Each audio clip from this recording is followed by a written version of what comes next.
Metals soften at high temperatures.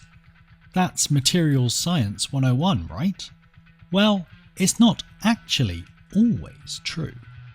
By using lasers to fire projectiles at high speed towards metal targets, researchers have recreated impacts equivalent to hypervelocity meteorites, and shown that, in extreme conditions, hotter metals can get harder. The key factor at play here is strain, or rather the strain over time, referred to as the strain rate. As the strain rate of a metal increases, mechanisms come to the fore that cause it to behave in counterintuitive ways. And understanding how materials behave in these conditions is vitally important when engineering for the extremes. Metals have a crystal structure that contains defects called dislocations.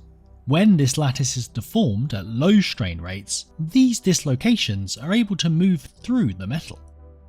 But at extreme strain rates, the metal is deformed faster than the dislocations can travel. Vibrations in the lattice, called phonons, interact with the dislocations and create a sort of friction or drag. This in turn gives rise to a phenomenon called drag strengthening, through which dynamic strength and hardness of the metal increase with temperature. While models of this high strain rate drag strengthening effect have existed for many years, demonstrating it experimentally has been very difficult.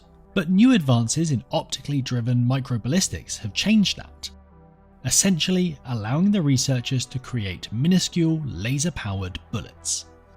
They start by spraying a layer of microparticles onto a launching pad. They then pick a single particle, the right size and shape, to launch using a laser pulse. The pulse instantly evaporates part of the launch pad, and the pressure created as the material expands fires the microparticle rapidly towards the target. A high-speed camera then captures the flight, impact, and rebound of each particle. They repeated the experiment, increasing the temperature of the metal target each time. As the temperature increases, the rebound gets higher, which indicates that the material is getting harder, a bit like how a ball will bounce higher on concrete than it will on grass. Looking at the particle's impact craters further confirms the finding. The cooler the target metal, the larger the crater, suggesting the cooler targets were softer at the point of impact. The team found significant thermal hardening at high strain rates in 3 pure metals: copper, titanium, and gold. Under these extreme conditions, copper, a soft metal, was measured to have a strength comparable to steel. The findings could give rise to new strategies when designing devices to be used in extreme conditions, like high-speed manufacturing or aerospace engineering, where high temperatures and strain rates are common.